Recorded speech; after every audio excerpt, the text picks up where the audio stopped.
G'day, mate. What's your name? I'm Aaron Gocs. They call me Goxy. Goxy. What do you do, Goxy? I like to think I'm a comedian.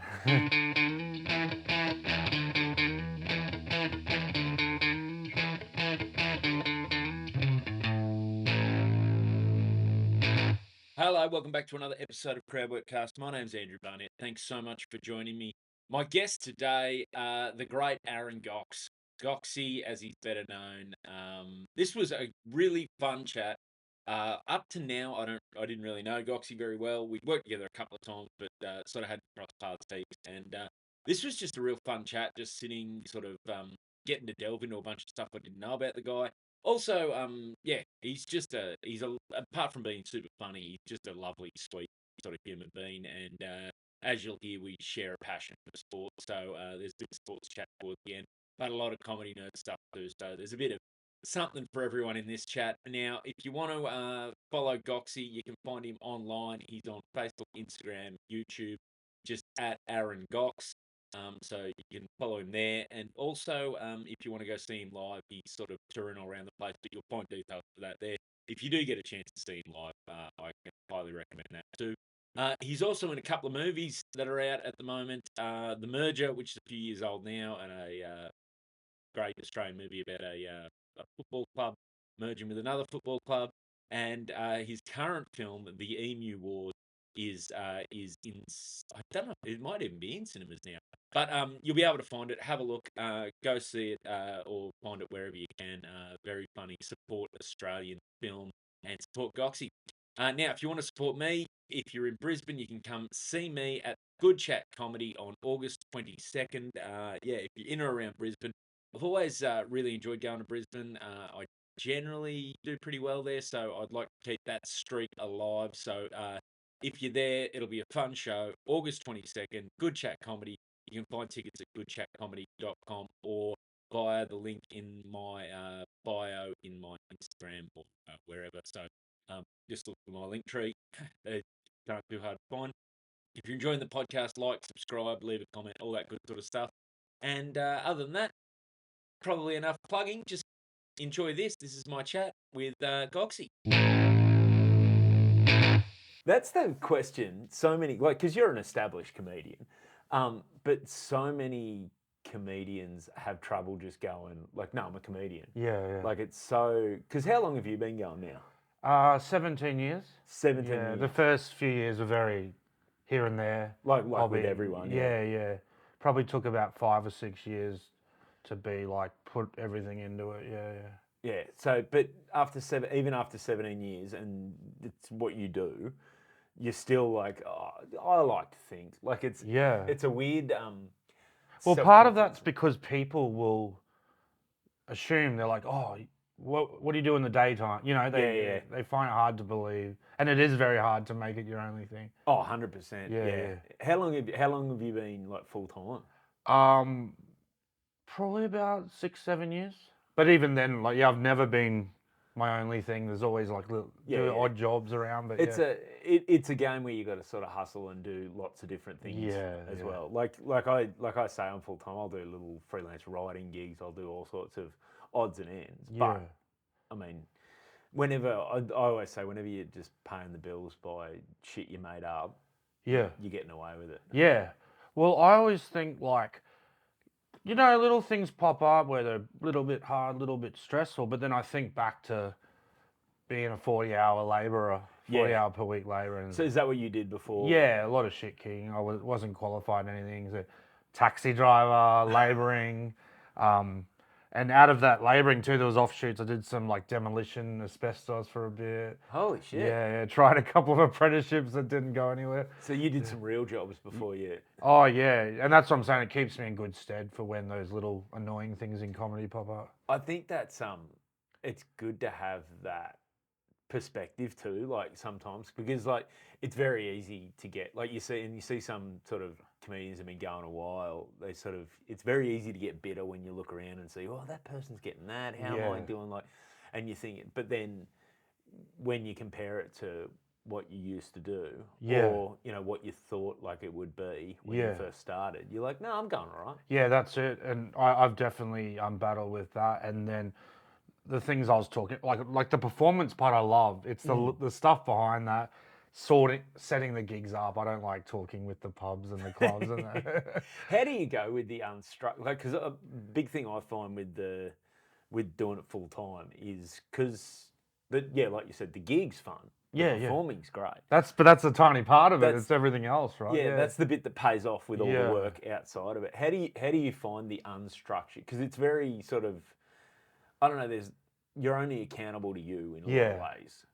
Yeah, well, that's having that background of I was going to say normal work. I guess that's the right term. Yeah. But that's what's so different for me is that I hated the labouring in that, but it was very structured in that I did it, and the money would be in there a few days later, and the times were very like 7 a.m. to 4 p.m. You know, very. Yep. But whereas comedy is all over it, like a gig here, a gig there. The money can go in your account 3 or 4 months later, sometimes more, but won't go into that. Yeah, But yeah, exactly. yeah. That's the stuff that's kind of it's very hard to structure your life around. And then and then friends and family are very curious about because it's strange, and then it's hard outsiders to understand, like trying to make relationships with people who aren't from that world as well, and Yeah. It's because it is a very different sort of a world, and your hours are completely like when friends who do normal work want to catch up on weekends, but that's like that's when you work go time. Yeah. So you're right. There's sacrifices, but you can't complain because you're doing it. We're sitting here in the middle no of one the day on a forced us. Wednesday. Yeah, that's it. That was one of the funny things about when I first started was that it was almost guilty of like there's this time in the middle of the day, and obviously you should be writing and stuff, but I wasn't. But but like, that's when you feel like you should be doing, but you got to remind yourself, no, Friday, Saturday, Thursday, there'll be the times when when everyone else is resting and you're on. Yeah, that's right. So have you've got like kids and stuff? Yeah, 2 daughters, teenagers. Yeah, 2 teenage daughters. Yeah, bloody yeah. hell. So that's because I find too, because I've got 2 teenage sons. I find Mondays for me is when I feel like the biggest piece of shit because everyone like they get through the weekend. Sunday night we try and like generally I don't take a gig Sunday night. We'll try and just sit down, have a nice I cook dinner for everyone. We have like watch something. Just started watching just introducing the boys into the Beverly Hills Cop. Oh, cool. Franchise because the new one came out. So before they see that, they want to see the I've got a funny connection to that. Oh, really? Do you want me to tell you? Yeah, please do. When I say connection, it's super loose. But I do some ads, and a lot of us comedians like talking about getting by and stuff. Do some ads. Anyway, I did this ad, a very small part. I was a bus driver for a telecommunications company. I won't say which one. Quite a large one. Anyway. Not one of those mum and pop telecommunications companies. You know your corner. Corner Anyway, DIY. Anyway, so doing the ad and the director, it was out at around Goulburn. Anyway, you go a couple of hours out of the city. Anyway, doesn't matter. I'll probably tell them things I don't need to say. No, that's all right. But the director's wearing Beverly Hills Cop like cap. I think maybe a like a bit of merch. Anyway, and so there's a bit. I've done a little bit of filming. Like some people will wear some merch, like from the thing that they'd done previously.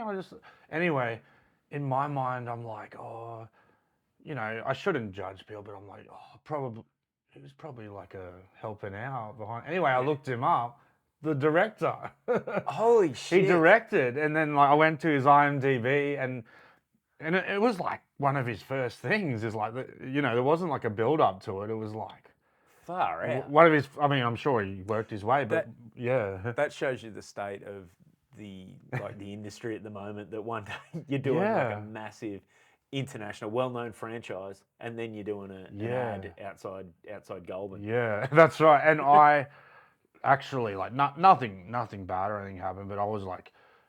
I was challenging him on one of his directions of me, but it's one of those things where it's like I think it's better to care than I could have just gone through the motions, but 100%. So it wasn't a bad. I was just like, what about I try it like this, Yeah. And then afterwards, I was like, oh, I should have shut my mouth. He's Nah, get me in with Eddie Murphy or something, mate, you know. he's used to stand-up turned Yeah. actors. you Yeah. know. Like, So- I'm sure Eddie Murphy's the same. He goes, how about Yeah. I do it like this? So that was my little connection to Beverly Hills Cop. That's What, outstanding. remember the old Kevin Bacon? Like that's about a seven Yeah. degrees of separation. Yeah. Mate, that's yeah, incredible. yeah.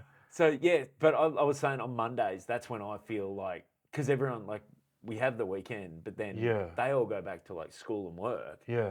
and then I'm sort of, and you know, like, I don't know about you, but you're sort of conditioned. I don't know Yeah. how old you are, but like, still, I've got a bit of that conditioning just from generationally, like that you're supposed to, if you're a dad, you're supposed to go out and do something Yeah, and work. yeah, definitely. And so Monday feels so weird. Yeah, that's what I was talking about me. with the guilt. But then, and again, also with touring, you can be away and miss stuff. But the way I kind of justify, I guess, I don't know if justify is the right word, but I'm comfortable with it, is that then there'll be a lot of times when I am there when Yeah. people in normal jobs wouldn't. And so there's times when I can take them to school when I wouldn't be able to in a normal job. So yeah, it evens out, but there's a lot of sacrifice.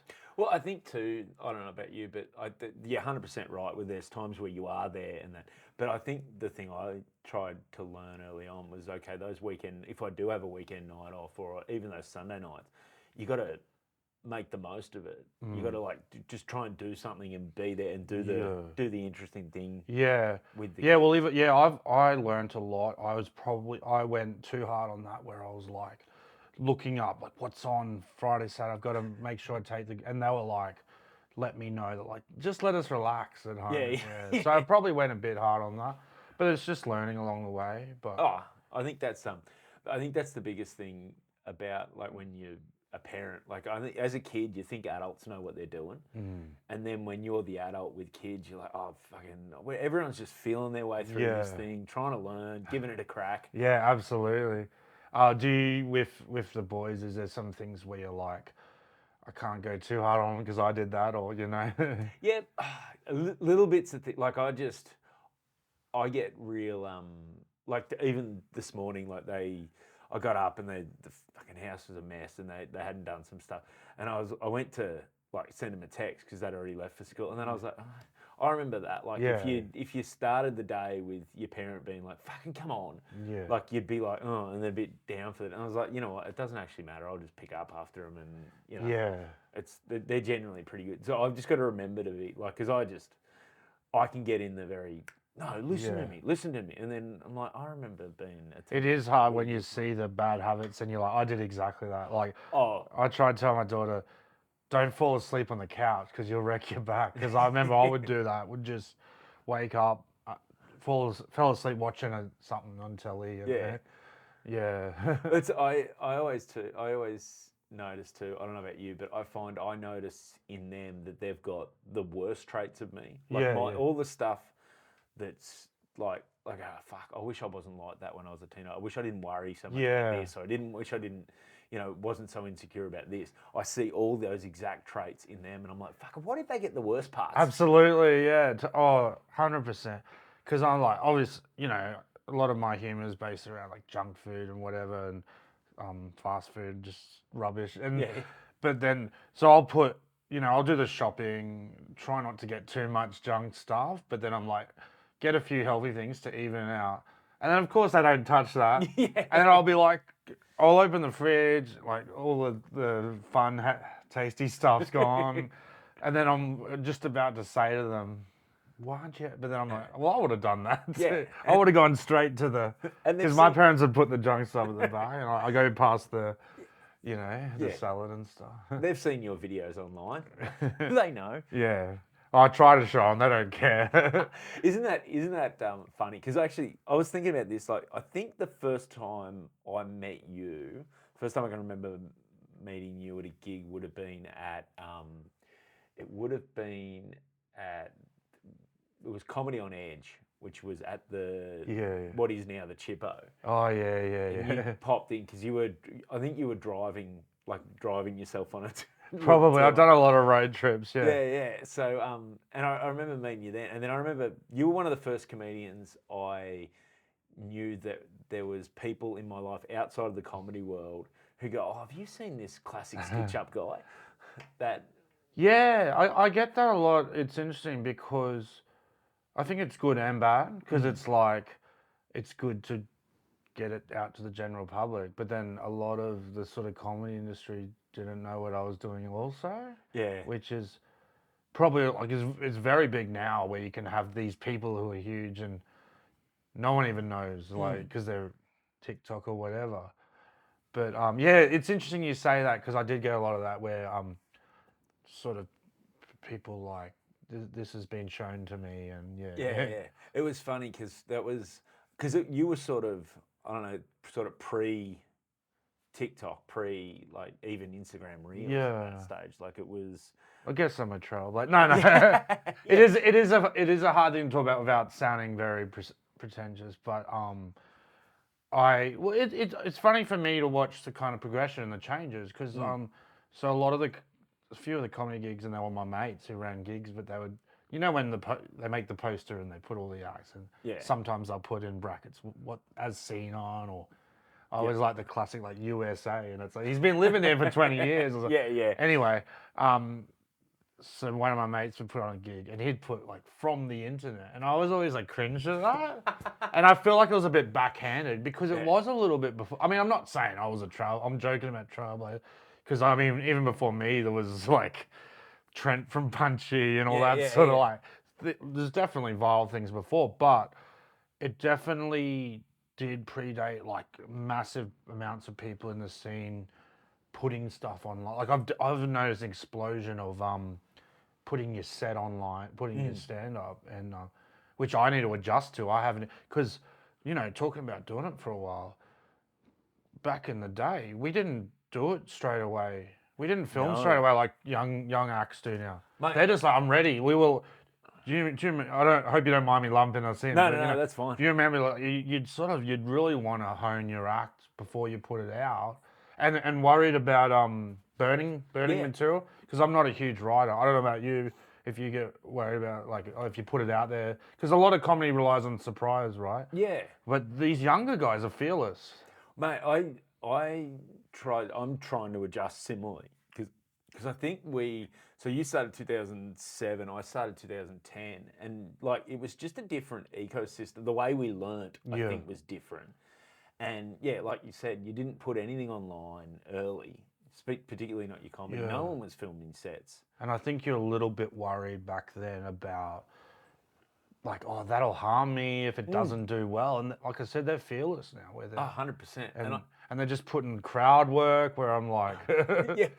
Oh, the amount of clips where you go, like, you see these crowd work clips and you're like, that just didn't really go anywhere. But they don't care now to put it online when there's no laughter or anything. Like, yeah, I know. I would hate that. Oh, mate, I did a show in Newcastle last year, and I just put this camera that I'm filming this up the back, and another little camera just facing the audience, and I thought I'll just see what I can. And I've finally edited it to a point where I've done it like a rough cut, but I need to cut a bunch more out of it. But it's taken me so long just watching myself, knowing where I've fucked bits up, knowing where I'm like, I don't want to, I've done that bit better, or maybe I can do it somewhere else better, and like, but just the torturous thing of clipping it up, which I have to do, but it's just, it's a different, like, I don't know, it's a different skill. Yeah. Oh man, it scares me to like tape like skits and stuff. I'll have no trouble, but like stand up because it's very, like I should do it. I got to overcome the fear. But how do you find because you're like you do lots of skits, you do lots of you put out a good amount of content, but do you find that the people that come because they've seen that buy into your stand-up because it's the same point of view? Because you've got a very particular point of view through all your sort of stuff. Do you find the non-stand-up people that come to see you do stand-up know what they're in for? Or that's funny because at first there was a lot of people coming up to me saying like I had no idea what the stand-up would be like, and thankfully a lot of it was like a nice surprise. I didn't get many like but well, it's early on too. There was people just and people can do this where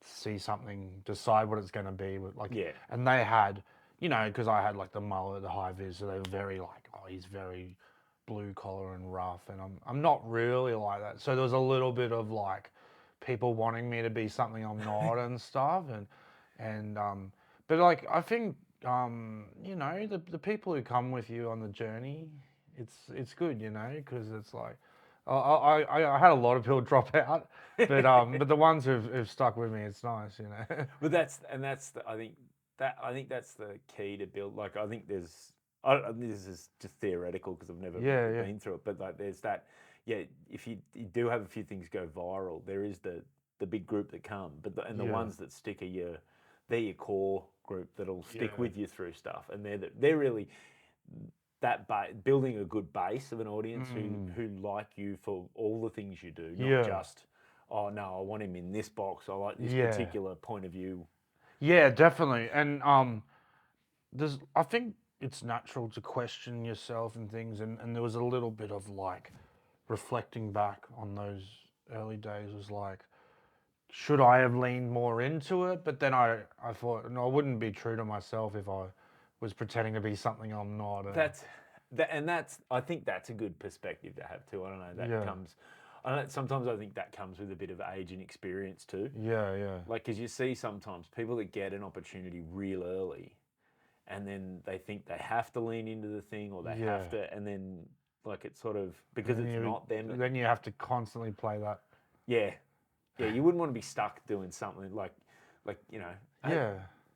10 years later doing something you didn't particularly enjoy in the first place. Yeah. No, so I like, it's all just learning as I go, but definitely, and even that was like I said, I had years of just doing stand up to no one back in Brizzy, and then it's really cool when you put it out and people like you, but then it's weird as well. Yeah.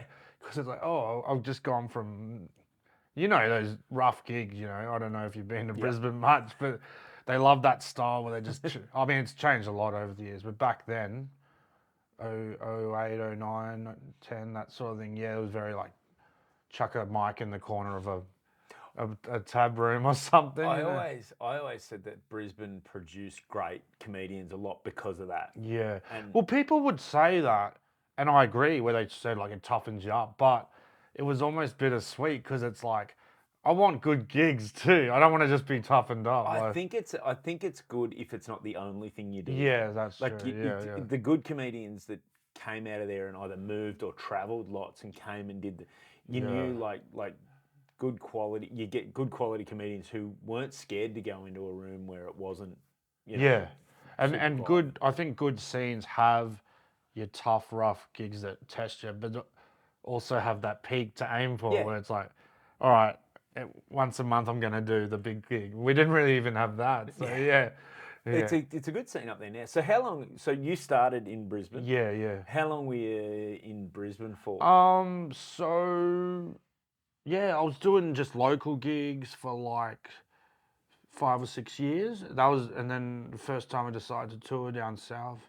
Did a little bit of Sydney, but mainly Melbourne, and that was that like getting really good responses, not only from audiences, but also like peers, you know, and that was a thrill to like, and some of them have really kicked on, but like, I won't drop too many names, but sort of like Ronnie Cheng, Luke McGregor, like, because you'd do the gig and they'd tell you encouraging stuff, which is lovely, you know. Yeah. And then I'd head back to Brisbane, back to anonymity, or whatever the word is, anonymousness. I don't know. I always struggle with those words on anonymity.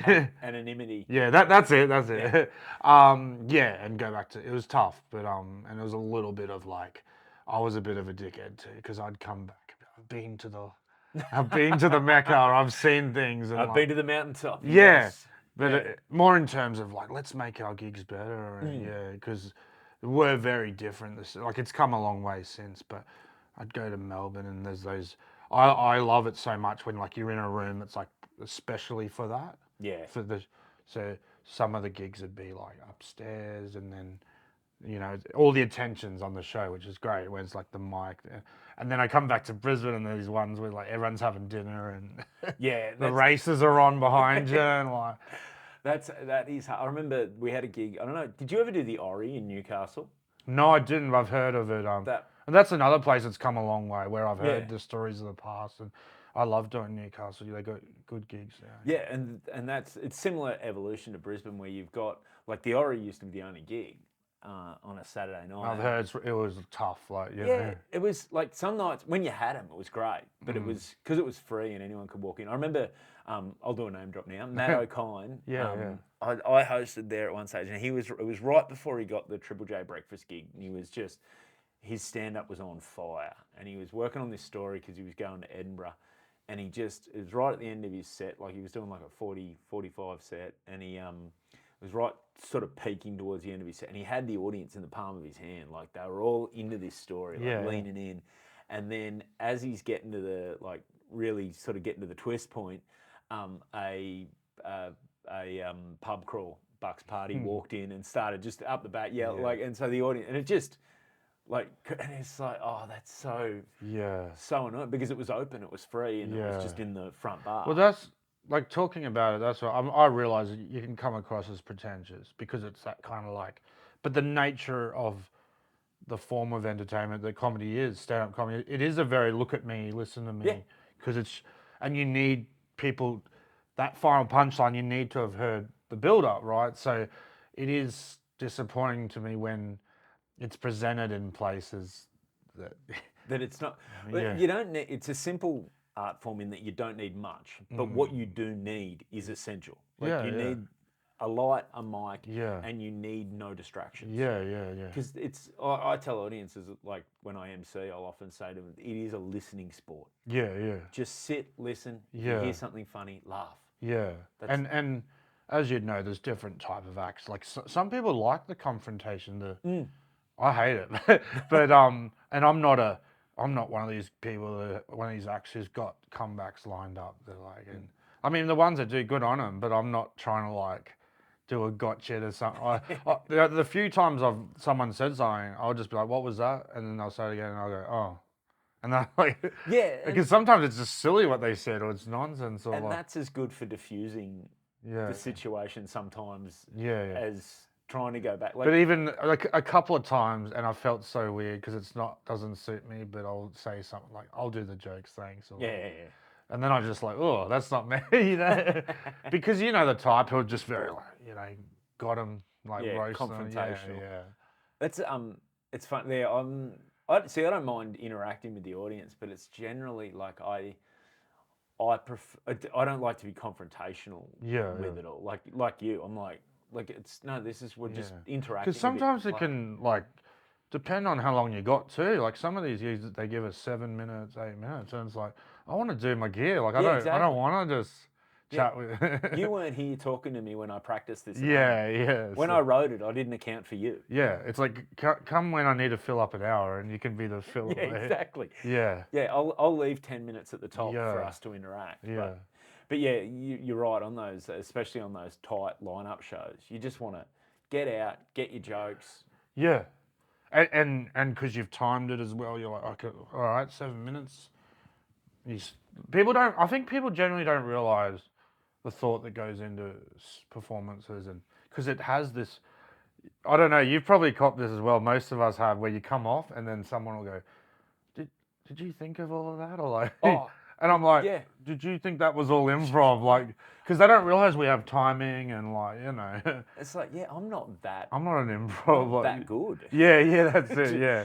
It's like if like sometimes audience will come up to you after the gig, and I always like I don't mind chatting to people, but there's times when you know you do like, especially if you do the 2 shows at the Comedy Store or whatever, and then you've had a long day, and you just sort of just stand in the bar having a beer, and then they'll come up to talk to you, and it's almost like they're waiting for you to be as entertaining.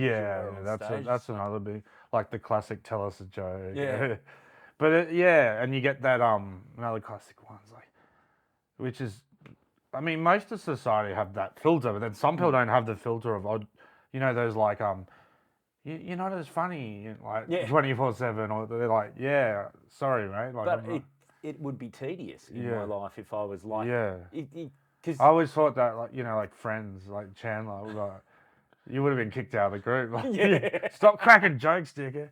Because even when like, one of the common things, not saying I do heaps of interviews or whatever, but when you need to do a bit of promo and journos would like to ask, like, how did you get started? The one thing I often said was how I was just saying jokes to mates and they were sick of it. Because it can wear you down. Like, 100%. And but it's good to, like, stand-up's the perfect outlet for that. What people don't realise is, like, no, I've scratched that itch when I was on stage. Now I just want to be a person. Yeah. And in my life, being a bit of a smart ass and a bit of a comedian it's actually painful. Like, got me in trouble, probably like ended some relationships and friendships and jobs. And it's like, oh, I want to switch off on it. But yeah, it's just like the person I am. It's not as great as people think. Like, if anyone's listening and thinks it must be great to be a comedian 24/7, it's not. Well, I can't imagine it'd be easy to live with someone who's on all the time either. Like, in terms of, like, just... I've actually heard, it's a bit of a comedian thing, like, don't do bits when you're hanging out. Don't try bits on each other. But sometimes it's just natural, it comes out. Oh, yeah. Yeah, every now and then, I remember Pat Doherty said to me one time, I was just dropping in to try new stuff at one of his rooms, and I was chatting to him before the show, and I said, what do you think of this? And I just ran through the bits, and he didn't realise I was testing what I was going to do on stage.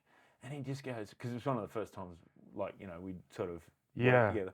And he tells us all the time, he goes, I'm just chatting to Barney going, this guy's the funniest guy ever. And then he goes up and does it on stage. I'm like, yeah, man, I'm not going to fucking... Oh, you thought it was just being sociable. Yeah. Yeah. I'm like, well, at least it's... No one really has that good gear ready to go. Or do you ever, like, if someone was that funny, you almost be suspicious of it. Oh, like, yeah. I got this, it's almost a half joke, but I'm like, for raw comedy, it's like I'm more suspicious of people who are brilliant straight away, because it's like, because some of the greatest we can look back and cringe, and it's just a half joke, but there's exceptions to the rule. Like Luke Heggie, he was like straight off of the boat. I was in that state final with him, Crook. You must be like, this is not fair. Like, Mate, and what's the equivalent of sport? Check him for drugs. that was it. I remember sitting there going, okay, like, because it was like my... But you know what it is, that thing I was talking about labouring, because it's shit kicking work. Because a lot of the stuff I used to think about was like while I'm working. He probably had that. He has like a labouring. That's what Carl Barron said that too. Apparently, like when he was roofing, he'd just be up there thinking of stuff. Yeah. So it's probably something to your physical work, so your brain's because there's some great acts where they had to admit themselves, like, oh, I cringe thinking about my early stuff, and It took me a long time to get all right, and even like literally, I was happy with that show I filmed in Newcastle at the time, and now I watch it back and I go, this is dog shit. But I think you're not supposed to find yourself funny all the time. Otherwise, if you did, it'd be hard to keep evolving or keep wanting to get better. That's true. Yeah. So you started in Brisbane. Did you grow up in Brisbane? Yeah, I did. Yeah. Born 85, so I'm a 90s kid. Yeah. South Side, Sunnybank is a sub. I don't know why I said it. Doesn't mean anything. Well, same rugby league club as Johnny Thurston. So. Oh, nice. Yeah. For any league fans listening, let him know. Let it teach him. I told him everything. Never met him, but no. my friend, one of my best friends' brother, was friends with him and played with him. Oh, but wow. I think they were the family did that classic thing where like move the talented kid away because they're getting into nothing bad, but just teenage shit. But let's keep him focused on his football. But it's like really taught me that a lot about like a lot of people make themselves, because it wasn't like they didn't even have gym or anything. It was a very basic club, so not like some of these clubs where they like what do you call it, production line of talent. It's interesting that with sport, I remember talking to a guy years ago about like the amount of luck it takes is what he was talking about. Like, you need talent, you need a work ethic, but then you just need to. There's an element of luck where you need to be the right position at the right time that someone's looking for, and inform when. Yeah. And then when you get your chance, inform It's them. very similar to the comedy in a lot of things. Yeah, like luck plays a big part. And we like to think, like, when something happens, we like to think like, oh, that was planned. Like, Yeah. you know, being a Queenslander, we had that pretty good run. I think you'll agree. I assume you're a New South Wales man. Yes. But what I was going to say is like we like to think like, oh, you know there was some. I know they have these like, what do you call them, academies of sports and things, but most of them made themselves, you know. Well, that's it. You got that side. We like to, what I'm saying, like we like to act like the First and Smith, Cronk. We made them or whatever, but it's like, yeah, there was just a like freakish generation. Yeah, and it was amazing. What amazed me as a New South Wales supporter was even during that amazing run, every year you guys managed to convince yourselves that you were the underdog. Yeah, there's an art to that, you know. But you gotta love it's part of the theatre. Like, 100%. when the camps start, there's always a sniffle in the Queensland camp, or Like there's ducks and drakes. Playing ducks and drakes is always the thing. I love that stuff. Yeah. Right. So yeah, because I was thinking about this. You're like one of the few guys that like crosses both AFL and rugby league. Yeah. Like it's a weird, because I like both. Yeah. I've worked much more in rugby league, but it's a weird like thing where like there's so many people that think you have to choose. You can't like. Yeah, both. we do have a big culture of that, and that's another thing where I'll question myself and wonder if it's holding me back or anything. Where it's like, should I have gone in on one? But then I wouldn't be true to myself because. Like my upbringing was all rugby league, but then, like my dad's side, he's from Melbourne, so we would go down. All my life, would go down there once a year. So I got this, like small taste, but it's very addictive when you. I don't know if you've spent much time in Melbourne with the AFL culture. It's like, so I've had this kind of view of both, and that's why it's very weird because, like, I'll stick up for one, make fun of one, alternate. But it is very funny when, like, like some of them are very defensive and like, It's funny because that what you're describing is I almost had the opposite of that. So my old man was a school teacher and he grew up in Sydney playing league and union. Yeah. And then we, for most of my childhood, were on the Victorian border at a place called Corowa where it was just all Aussie rules. Yeah. So I grew up around like from kindergarten to year 10, just Aussie rules. Well, it is interesting because, like I said, I do a lot of road trips to see the change. Like you come and you get to Wagga Wagga and they're both, and definitely, very. It's funny. It's funny seeing the cultures and then because I should resist, but I can't resist commenting on things online, and then I get people going.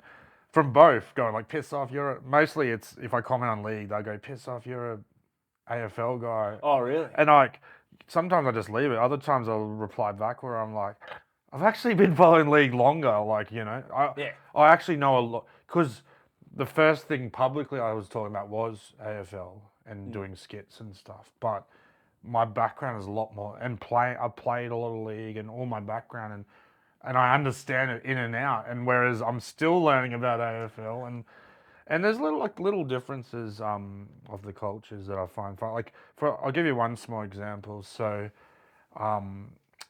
like you're a big league guy, right? So you'd know the numbers is just a position. Yep. 1 is fullback, 7 halfback, etc. So numbers don't mean as much in league, but in AFL. They'll be like Saints, the team I like. People are like, Tony Lockett was 4, I think, and then the number. There's no position or anything to it. And so when a young player comes through, who's like the next great forward, they're like, the club has decided to let him have. It's there's this big culture of who's wearing what.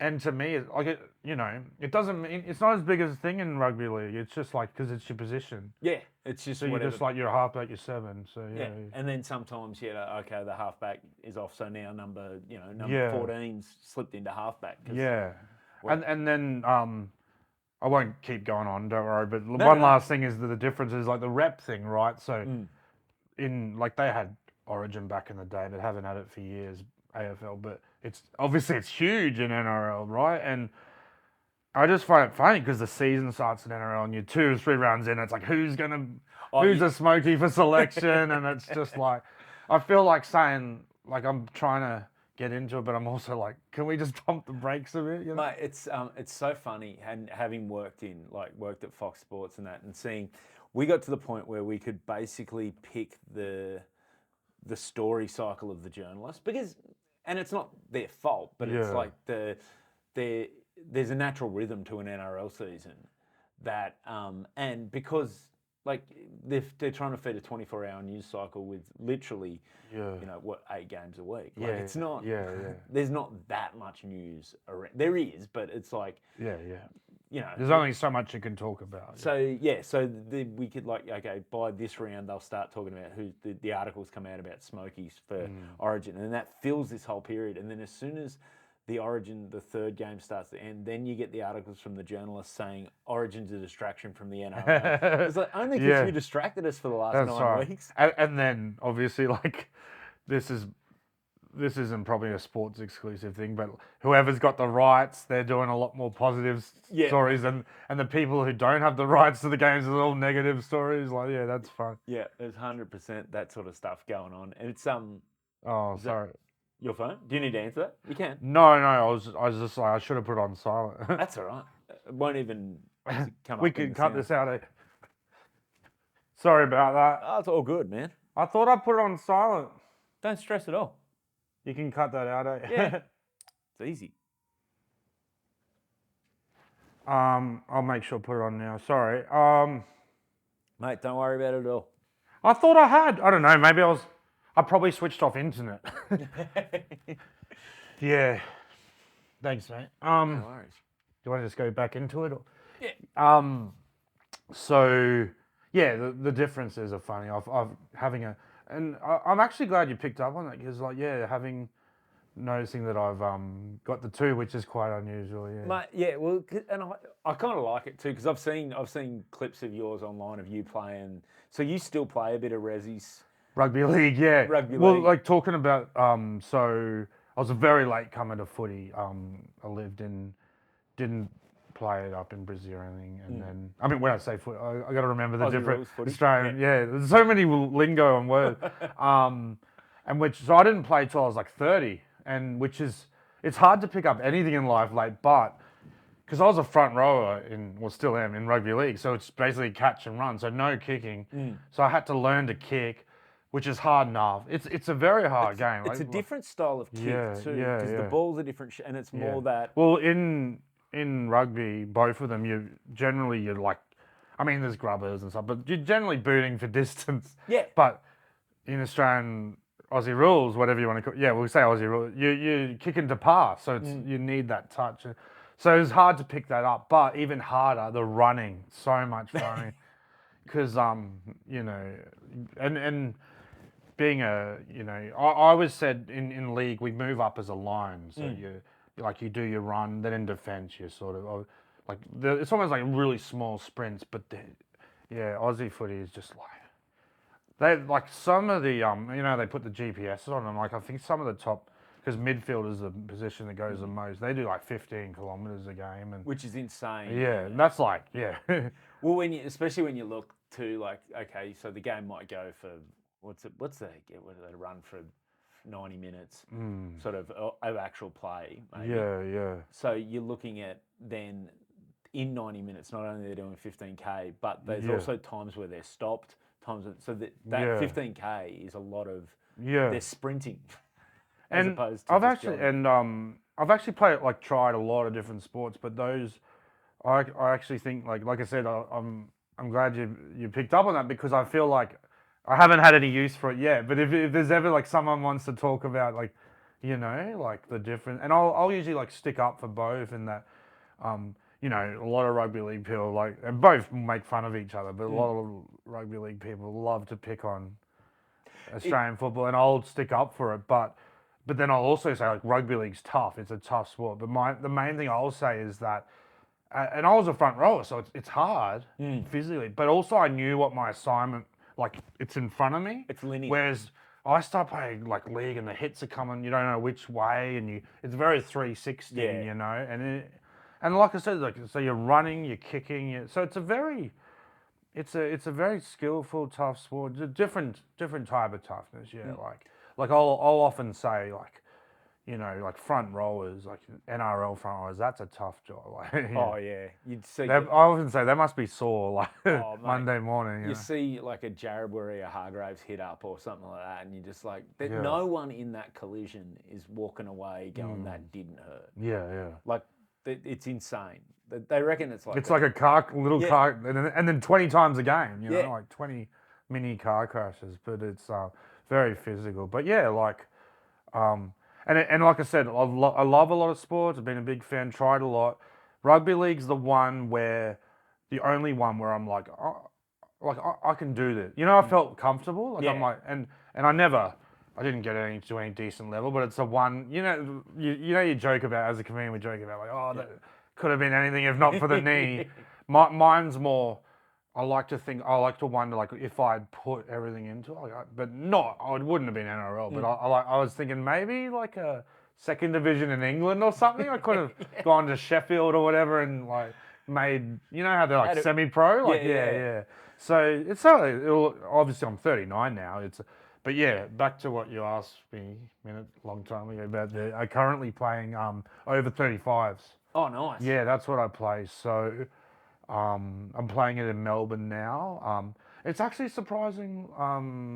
Rugby league's going alright. Not huge in Melbourne, but Storm have been there for a while, but it's going all right. But yeah, I played 2 seasons in Brisbane, and then I just moved down to Melbourne last year. So I'm on my 3rd season of over 35. So it's played in really good spirits because before that I played suburbans, sort of 2nd, 3rd grade, which can be quite rough. It's like I've started. I play a bit of over 40s cricket, and I feel like that the spirit thing is the key in that. Like I always describe it as like it's good quality. Like the guys that you play with are all like. But they're not trying to take your head off. Yeah, but they've all done whatever they're going to do in cricket. They're not trying to. Yeah. Like so, the ego's sort of just a little bit down. Like yeah, and that's what I found. Sort of that 2nd grade is hard because there's still guys trying to big no to make something, and then want to put a big hit and so, and then I started playing this over 35s and I was surprised because you get tackled, the guy would pat you on the back, be like, good run, and then you say good tackle. I was like, I've never seen this level. But actually in a good way too, because even though I've always loved sport, I struggled a bit with that, like super social, like touch footy. I never really wanted to do that, where it's like meaningless and that. Yeah. No, it's gotta still be the competitive edge of fun. But it's funny because we're almost like those kids comps where they don't have scores. Like we don't even know what our scores are, and because it's just play. It's not. But I think too, if you're still playing rugby league over 35, it's only because you just purely love the game. Yeah, that's right. So that's probably too. Everyone's out there just going, okay, how good's this? We can still do this. It's actually like you nailed it, and it's actually because this is the first year where I'm like really, really feeling it, like super sore, really feeling my age. Because before that, I was like, age is just a number. That classic. Age is just a number that tells you how old you are. No. But no, I'm really feeling it now. Like I'm sore and can't move. But it's that like, and for a brief moment, you're quite like, oh, should I stop? Like, no, because you weigh up the pros and cons where it's like there's a lot of sacrifices, but you love it. So yeah, exactly. And I kind of think like you got to have those things. I more and more think you got to have those things in life that you do have to sacrifice for, but it's only because you love it. You absolutely love it. Yeah. And that's because that's what makes the rest of the bullshit you have to do the rest of the week worthwhile. Is if you got those things that really pay off. Yeah, and I'm in a really good space now where, like I said, it was the one thing where I thought that I could have made something of myself, but now maybe with rugby league. But now I'm like, now I know I'm comfortable. Like I film the games and I'm comfortable. Like the humor in it, like people laugh and I'm an overweight bloke and the hair and I don't purposely try and do something funny or something, but it's like it'll just come out. And people have a laugh, and I'm comfortable with that. And the funny thing about internet trolls is people like thinking they're like doing a gotcha and it's like, I know that I'm funny, you know, like, or Mate, I put this up for a reason. yeah, they're like, oh, he's fat, or like, yeah, I know. How do you find the internet like comments? Like, do you get much like hate, or is it? No, not too bad actually. Like, I have struggled with how to deal with it over the years. I've been up. It's almost like that crowd work stuff where it's like talking about hecklers and stuff. But it's because there's a part of me is like ignore it. They want a reaction. Yeah. But then sometimes I have responded, but even then, like sometimes people will like my response and think it was funny. But that kind of makes me cringe because I don't want to be this guy who's like sick roasts or whatever. So yeah, it's back and forth. But the funny thing about sports is actually that, like I said, I should resist, but I don't, where I comment on stuff. But then those people end up like never letting it go and then always trolling me because I said something about their club or coach or whatever. And so that's a funny one. But because I have these guys, and now anything I post, I knew that they were like someone who followed a club or whatever, and they just sort of like pester me now and going like anything I post like not funny. Far out. Yeah, I'm like, oh man. But I guess I should have known that anyone who's like puts their life into a footy club is going to like also put that into being a pest. Like, Yeah, that's the side of like the internet. I don't like. I've enjoyed stuff on like I enjoy stuff on the content on the internet all the time, but yeah, I very rarely even think to hit the like. Yeah. Let alone Yeah, make a comment. it is quite funny because it's so, it's still quite new, isn't it? Like this social media's only last couple of generations. There's no kind of before that. There was no clicking like and, and sharing and like, yeah. So we're almost the last couple of generations have been like guinea pigs for that. Yeah, it's insane. Like I don't know about you, but like I just like I'm very much my attitude towards a lot of stuff is now, and I don't post enough, but I'll post and just ignore. Like don't look. That's what I should do. It's better for my mental health. Yeah, because you feel so grotty sometimes, like because it shows who clicked like, and I'll be like looking through like friends, like where are you, Derek and Barry, and like I don't know, that's not real names, but but yeah, it's such a funny thing. It's like, and that's what I said, and but also like you can try and be cool and say it means nothing, but I'm being like sometimes it does hit you, like Oh yeah. And I've noticed the different types of trolls. Like the funniest one I think is when there'll be an article going blah blah blah, Taylor Swift touring the world, and then there's like Barry from Cronulla says who? Yeah. and that was the thing. Like I sometimes cop some grief where like not funny, blah, blah, and all comedians get that. But something that I used to think about that, stress too much about those, but almost like a moment of clarity when I saw it, like under like a Dave Hughes article where someone's like, there's like 50 people go, not funny, not a good, blah, blah, whatever. And then I that made me realize when we don't need everyone, right? No. We just need enough Yeah. fans, like, if 5% of the population like what I do, Yeah, there's never like that, and it seems because the comments seem so categorical, like not funny. Like there's funny and not fun, but it's what they're really what they're saying. saying, not my sense of Yeah, humor. I don't particularly find this amusing. Yeah, yeah. Which is fine when you realise that. But then and it's so like I find that sometimes when I put like I put a stand-up clip up, and you get the not funny, this is or whatever. Yeah. But I'm like, and I start to go, oh, fuck, that was bad. And then I go, that was a room of 150 people and they laughed. Yeah, like, yeah. Like, okay, you didn't like Yeah. it, but like it's amazing how that reaction, that I was there in the moment, Yeah. people laughed. I know the joke went well, but So- then so, some like- random on the internet can Yeah. make me think that that's not Well, I right. was just saying, like, I probably shouldn't use that like sort of Hughesy thing as an example, but you just use whatever you need to help yourself. So you don't really want to use negative things, but for example, like sometimes, I don't know if you've ever done this at a live gig, and it could be your mates performing or just someone.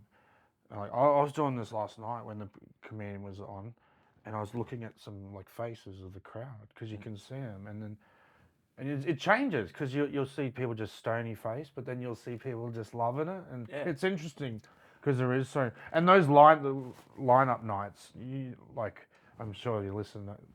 Lineup nights is very like 7 or 8 acts, and not telling you. Did you know that, Andrew? Like, well, slow down, Goxie. Explain this to me again. Write that down. Yeah. No, but yeah. So lineup, and I think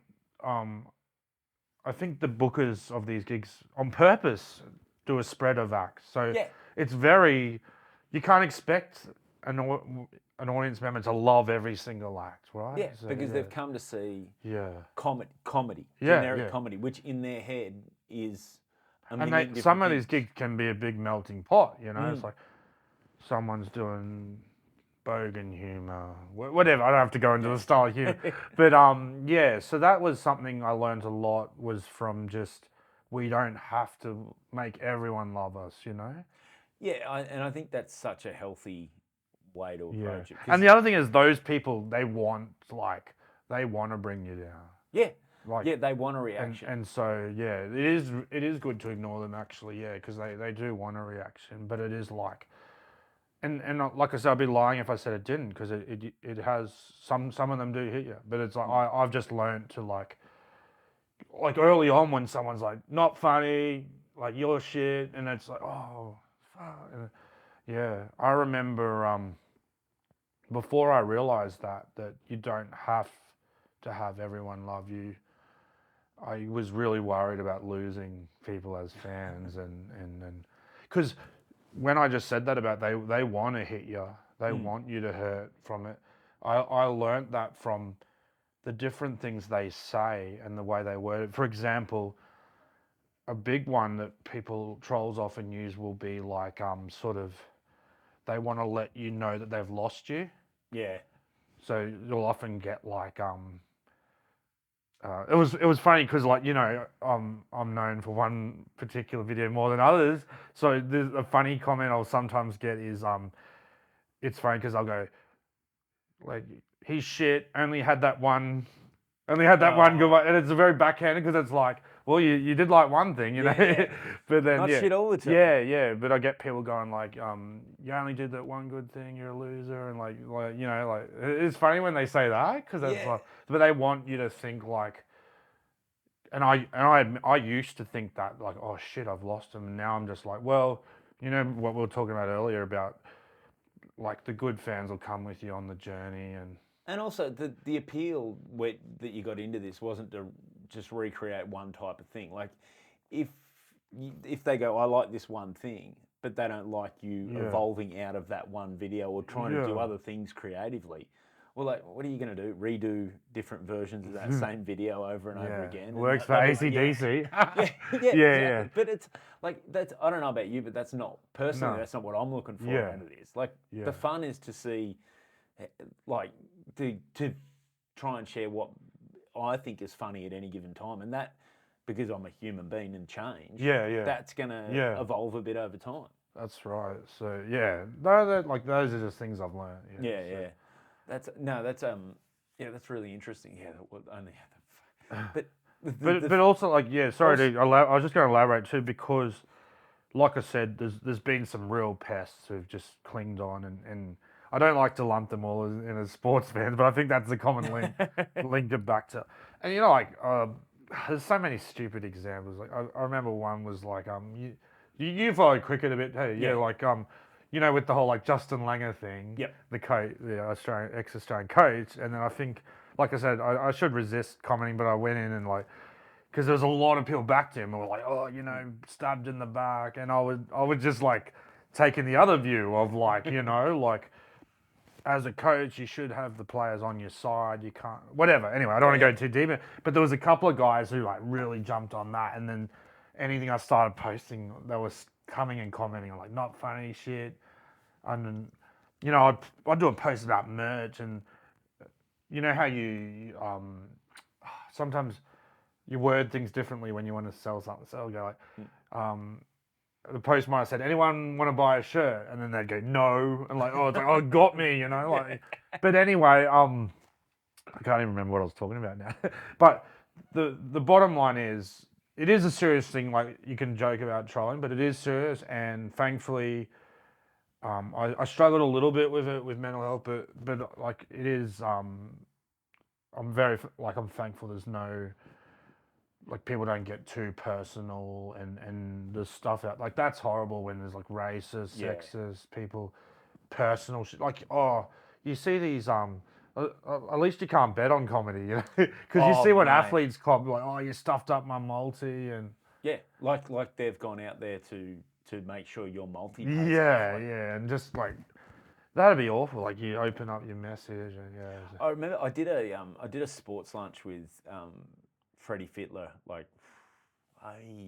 maybe 18 months ago, maybe actually it wouldn't have been. It would have been like maybe 12 months ago, maybe 2 years ago. I can't remember. But when he was coaching Origin, and he said that for them the hardest thing is he goes, I see these young players, they go in, and the first thing they do after a game, he goes, I'd see it at 9 when you go in the sheds, is they all get their phone out and turn on the phone, and all the notifications come up of everyone who's commented on what they've said. And he goes, and just like they've just gone out, they might be off a win, and he goes, it just saps the joy. And he goes, he goes, in Origin camp, we're just trying to break that connection and make them, that's in a way not real, that world. Like, people just... Yeah, that's right. It's just like, and everyone, they're like, they want you to, I don't know, like if you were to individually ask that troll, like, do you want to break their heart? Or it's just so easy to write it. Yeah.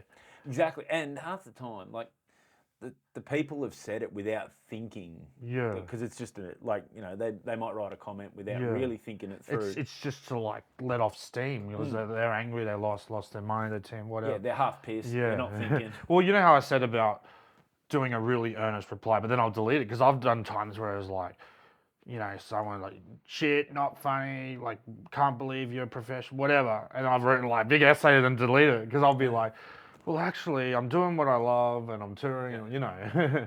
Yeah, sorry, it's not for you. Yeah. And but like I was saying, they want that reaction. And also, it's like stuffing. Like you don't. Yeah, because it's like I've written those things where I'm like, hey, you know, I'm living a dream, not a dream, but like I've been in 2 movies. Like who would have thought that? And like, you know, it was like fuck. But then it's like they're not worth it. You know. Yeah. Fuck yeah. That's 100%. Yeah. What are you doing, mate? I get the. It's almost like the Jerome Lewis. Calm down. Yeah. You got work tomorrow. Yeah. That was right. But like I said, that it's such a funny one. This Who thing where it's like, you know, and you're posting it under the biggest star in the world who just like, I don't know. Mate, so I did want to talk to you about the movies too, because when I wasn't trying to drop like no. they're very low budget, but I just mean in terms of. It was more in terms when someone's trying to troll me, and it's like, fucking hell, man. Like sorry, is that I'm not really don't usually talk like that. That's all right. But I just mean like I grew up watching movies and I'm not qualified in anything. I'm starting to sound like Chopper Reed, semi-bloody illiterate. But I mean, you know that thing of like someone's trying to bring you down and say your career is shit, and I'm like, I'm doing these. Things that are awesome. I get to do what I want. Yeah. And then, so... Because I'm not even trying to brag, but it's just like, that for me was a great feeling to be at the cinema, looking up at the screen, look around, like, you know, a cinema holds 100 people. I'm not trying to say I filled stadium. But you go back to that, like, the process. So what was... So, because I noticed when I went to look up, because I'm doing like, I'll do the thing for your Instagram and everything, put it all in the show description. I went to look you up, and then the first thing that comes up is Aaron Gocs, actor. And I'm like, all right. Yeah, well, that's what is, for me, the journey has been crazy, because I didn't study acting or anything, but I get asked to be in these things, which are awesome. And then you learn so much. And one of the things I'm learning being on sets is like what goes into it. Obviously, I knew there was not just camera and actor, but you see everything. Catering, I love. One of my favorite things about performing is catering. But and then also very like I love stand up, and like I said, I haven't. One of the very things is like you do the gig, and it's gone. Yeah. That's like very deep, but it's like it's very exciting to like film something, and it's like trapped in Yeah. history, you know, like Yeah, well, your not kids so are- much Well, there actually is a DVD of the latest one, but you know, yeah. But your kids are going to be able to watch that, and with their kids Yeah. potentially, and go, this is like Yeah. it's there. It's something tangible. And it's interesting you say that because that was, as you know, being on tour, you're like you can promote like Thursday night I'll be this. Friday, it was very interesting promoting, trying to get people to the cinema, which isn't easy, but it's like there'd be. I've never really had something where it's like in every city at once. You know, there's like it's playing. Yeah, you don't have to be everywhere. I'm not trying to say it was huge, but we were in the capitals at the same time, so it's like. For me, it was pretty like at that one moment to think I'm on a screen in Brisbane, Sydney. The movie we're talking about though at the moment, Emu War, Emu yeah. War. And the other one was The Merger, which was Australian football. Damien Cullinan production, who's a fantastic performer and writer and heaps of things. But yeah, Emu War was the latest one and very low budget. And it was originally going to be web series, but they changed it to movie. And but yeah, like a lot of comedians that we all know in it. Cameron James, Dane Simpson, yeah, and but like Emu War is like a real thing that happened. Yes. But it was the humor in ours is that imagine if the emus fought back, because basically it was actually the thing that happened was called Emu War, so it's very loosely based on a true story, but it was just a cull basically, yeah. So they called it Emu War because the government was trying to get rid of these emus and they weren't going easily. But as comedian mind work, the filmmakers and writers and that were like, what if they fought back? So it sounds pretty ridiculous, but yeah. But it's a comedy. Yeah, yeah. So it's supposed to be a bit. Yeah, it is really ridiculous and over the top. But yeah, if you get a chance to see it, it's like fun, pretty good movie. I shouldn't say pretty good, genuinely good. The reason I say that because you make a lot of things where you'll plug it and tell people, and you like your heart isn't 100% in it, like I said, ads and stuff. But it's something we were proud of, yeah. So yeah. So how was that process? Because you got a pretty big role. Yeah. In this, did you audition or was it a case of? No, well, I'm very thankful. I actually don't. I audition for a lot of things, and I Never 99% of the time don't get them. Probably to do with the not having any study or qualification. Oh, don't worry, because I'm up against actual actors. But I'm very thankful. The things I've done is when people wanted me. So yeah, they just wanted me in it. Because it's like it's all comedians working together. The group that made it, they're called Hot Dad Productions, who I've done a lot of skits with, and they're actually there's the main group of them is 3, and they're all ex stand-ups from Melbourne. Are they ex stand-ups now? Yeah, well, they all did stand-up, but don't do it now. The beauty of that is everyone is happy with their role. That's so good. I'm happy to just be on screen. They're happy to be behind. So, which doesn't always happen in, you know, you see these like directors who put themselves in and like they're happy with not being on. So that's good. But yeah, to actually answer your question, no auditions, just asked to be in it, which was the same for The Merger as well. And a lot, something like The Merger, like the thing I found out after is a lot of them did audition, which is it's a nice feeling to know they just wanted me. Yeah, that's a big compliment. Yeah. Really. Yeah, someone because you know how like especially with if you think about how much work goes into a production. Well, you know, kind of linking back to what we were talking about when you come off stage and people think you improv'd it or whatever. But a big part of like what we do and who we are is creating that persona, and I've worked on that over the years. And I don't like to have a big ego or anything, but one thing I do think is there's not a lot of people doing my like sort of style, you know. So oh no, not to say I'm the only one, but no, but you've got a unique sort of point of view, and that's what I want to be like. If you want this, come and get me, you know, sort of thing. So which is worked out, but yeah, I don't do well with auditions.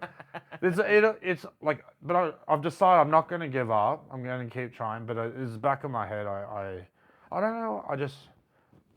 Anyway, I'll keep trying. but that's the thing too, is that okay, like you don't do well with auditions now. There's something to it. Yeah. There might be a point where you start to crack it, or and that's another thing I've dealt with, the mental side of things, where I used to ride the highs and lows too much. Where I've learned to sort of, you got to be more, because like you think you're in with the spot, then you find, and it's a brutal industry though, because a lot of the time they don't even tell you anything. They don't even tell you like, sorry, you missed out, and it's like, you know, it's brutal when even real estates and that will tell you like, sorry, you missed the house. Yeah. But like, I've often things I've found out from the news when they'll say this thing. That was a few times, like obviously to be on the news, it was a movie or whatever. But they said like blah blah whatever's started filming. I'm like, I guess I didn't get it. Yeah. Oh, it's Yeah. weird. They should have sent me the I pages. thought they would have let me know. Like, yeah. But you got to have thick skin. You can't take it personally. And a lot of times I just think it might have been a look they wanted. You know, they might have wanted someone with glasses. That's the thing. Like, you never know what's gone into that decision. It's super. In a way, you got to think of it. It's super impersonal. Yeah. In terms of not. Well, I don't know if I'm pretty sure this was a COVID thing, but they call it a self tape where you send it in, you film. And I've had a couple where I've been able to go in, and I like those a lot more because I could talk to the person, they could see that it's me. Whereas when you send that tape, it's very like, that's it, that 1 minute or whatever. Yeah. That's. I find the self tapes. I remember the first one I ever sent in. The feedback I got from the casting agent was that, like, you know, my framing was wrong. Yeah. And I'm like, well, you want them to not worry about that. Yeah, I'm not auditioning to direct it. Yeah. Like, I hate that sort of stuff too, because, and also it's just like, once I know what you want, like I like to be directed. So like, and this recent one I went in, I did my first take, and then they said to me, like, kind of like less is more, because I was overacting. And once they said that, because you can see with my soul, people often want this, the mundaners, and then it's like, don't try and actually act, you can't. So that's a direction I often get, and like, yeah. I remember after that clip that did quite well for me, like people just wanted to repeat it. As the directors would be like, oh, "Can you capture that?" That thing that did well, give us that again, like, you know. Which is, I don't know. I think that can be a trap to go into. If you just buy into that. Yeah. That's probably. No, well, I this is going to sound a bit pretentious, but I love to show my range. Mate, that's not pretentious. I can do happy or sad, like, but this is a very this is going to sound like a very fun. You know, when you find out what someone's dream is, and it's a little bit cheesy, but my big dream is I'd love to like shock people with a dramatic, you know, like kind of Jim Carrey, Eternal Sunshine. There's been a few of them, but you know. Will Ferrell, when he does that one where he lives on the lawn. Yeah, I actually haven't seen that. Oh, I think I saw bits, but there's famous examples. Sandler has a few. I could see you. I could see you as Robin Williams in Good Will Hunting. Good Will Hunting. Well, he had a couple. Was the Dead Poets Society was one of? Yeah, that was one of his. That was one of the early kind of but they say because they do say like sort of some well-known actors have said, if you can do comedy, like it's very hard, but I'd love to sort of. That's it. I know you like. No, I'm imagine anyone I tell, they're gonna laugh, and it's that kind of like, it's like someone going, mate. But you gotta have a dream, right? But I can see, because you're actually like, because it's funny that the perception that some people have, like, of you, that leaning into that very working class bogan thing, like. Meeting you, talking to you just in normal conversation. And even watching what you do, you're very, I don't know if sensitive is the right word, but like you're attuned to what's going on in the world. You're empathetic. You're engaged with people. Like, it's not this, sort of rough and tumble, aloof bogan. Yeah. Well, like that's like what I was saying before with the footy stuff too. Whereas like it'd be so easy to be like. Just like lean right into it, and like, but it wouldn't be true to myself because I'm being more honest with like, I'm that one guy who likes league and AFL. But I think too that is part of the charm of, I think, that the fact that the visual impression you create to people who haven't met you is that then you can be funny by being more sensitive than they expect, or Yeah. more like, you know what I mean? Oh, thanks. I'm glad. I appreciate you noticed that. That's no, I think it's a. But that's why I was like, it's a felt skill. comfortable to open up and tell you my funny dream. Yeah. Mate, but- I don't reckon it's a funny. Yeah. I think it's a good, and I think if it's something you want to do, Yeah, well, like you Why not know, give it I a was crack, I was a massive Jim Carrey fan. All those, I mean, that's not something weird to say. Obviously, yeah. millions of people, but like all, you know, you had that run in the '90s, just well, I was going to say you're sort of in that right in that hitting age, similar to me. Of that Dumb and Dumber, and it was just like, and that all then, came out when when you're a Yeah. teenage boy, your sense of humour is sort of evolved. And yeah, like you see those Dumb and Dumber was yeah. like, But he part of could your have brain easily lit just up. kept pumping them out, and Yeah, it was kind of a risk. Well, not a risk financial. Like, I'm sure he was yeah. had money to work with, but like when you see those, like, have you seen Eternal Sunshine? Like that's one of those mind warp ones, but yeah, it's amazing when you see those, and they, I guess like Sandler's showing another range because people think of him as like pretty dumb sort of comedy, right? Mate, well, even like some of his stuff lately. I don't know if you saw. I think it's Hustle, the basketball one. No, I haven't, and I saw a little. I haven't like properly watched, but the Uncut Gems. yeah, that's Yeah, right. yeah. Yeah, that's. Mate, Yeah. Uncut Gems. I watched a bit of Uncut Gems and I couldn't get into it as much. But that I think it's called Hustle. It's where he plays like a basketball recruiter. Okay. And it's what I liked about that was it wasn't even like the circumstance. What like Uncut Gems? It's like a heightened circumstance. Like there's like Yeah. a real like dangers. Like it's a dangerous situation. Whereas this is like a career thing where he's backed himself. Like it's much more. Like going, I could see that type of guy. Like, and it felt it was a very real thing. I'm like, oh man, he's got some chops. Yeah, yeah. And like I think it ties in a little bit back to that thing we're talking about of most of us not being funny 24/7, and I think those guys, when you get to show who you are, it's not like I was a massive Chris Farley fan. Oh yeah, Chris Farley, and I've read a little bit about where, you know, he became this like do you know a bit about him? He's like falling on tables, and I think he resented that a bit of like a bit like a wind up monkey, like falling on a table, fat guy, and it was quite a sad story of addiction and things. But I read about where he wanted to show there was more to him and that, and that resonated with me a bit. But having said that, I love people laughing at me, so it's not bad. It's if I only do, look, that's my dream. But if I only do comedy for the rest of my life, I'll take that as well.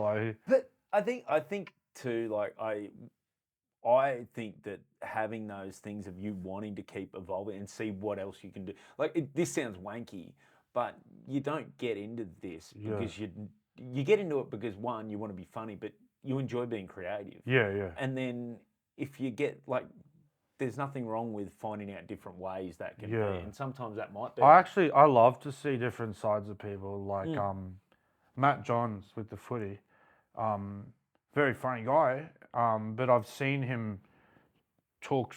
I listen to those pods where he talks straight down the line about footy, and he's great, like and every sport you get these larrikins too, where they're like, like Warney was known for, but it's very.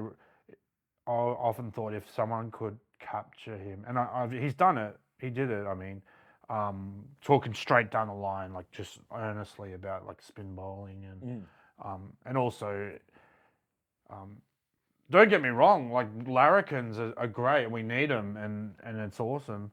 But also if they can kind of let down the guard and be like, no, it wasn't just ciggies, and because me and my mate Angus, we both love a lot of sports and cricket as well. We talk about how Warney was not many people talk about where he was physically, because we joke he was a bit overweight or whatever, but he physically had the tools. Like you had to be strong. Yeah, he was a bigger man when you met him in person Yeah, than you yeah. sort of expected. And like I said, we need it, and it's fun. And it's fun to talk about. I love like joking about the smoking and the baked beans or whatever. But there's also a fitness element to bowling 30 overs a day. 100%. Yeah, and which is nice to also talk about. Which I think that, and I think that's what's underrated there, because a lot of people look at cricket and go, "Oh, mate, it's not much," but the control required to do what he was doing is as you fatigue, like you need that fitness because those fine motor skills, you lose as you fatigue. So the fact that he had that much control for 30 overs a day showed that there was a level of fitness there. Yeah, totally. Yeah. Oh, now we're getting sport nerdy. This I know. Or if you like get me started, I was just, yeah. I like it. Mate, we're about at time. Before we go though, plug anything you want to play. Where can people? You're on tour at the moment. Yeah. I guess like we said, Emu War, The Merger. Those are the two movies. Online, I'm on Facebook, Instagram. Do a little bit of YouTube. Just Aaron Gocs. Aaron Gocs. I'm the most uncreative person when it comes to names. Do you see some of these Instagram handles? I'm like, I know. I'm not that creative. Like, Yeah, no. And and how did you think of that? And how was it? Because you're like, you go with like Barney and like, Mate, so mine is just Andrew Barnett comedy, but yeah, most stuff's just Barney on like. Yeah. If you Google Barney, you can find me. Yeah. Well, because Gocs is very weird, so I didn't have to do comedy to stand up. But yeah. And also I'm just trying to be busy. So trying to hit the road. So get in touch if you want to book me for like, I'm trying to do sports clubs around the country. Just trying to keep busy. Did I see on your Instagram that you do some pump up speeches? Yeah. Do some of that. Mate, we're coming into footy finals. Yeah. Even if it's like, if I do it and you don't like it, you can do. The coach can be like, whatever he said, opposite. Like, yeah. But get in touch if you want to book me for anything. But thanks so much for having me on. No worries. Thanks for doing it, mate. mate. Appreciate Cheers, it. mate.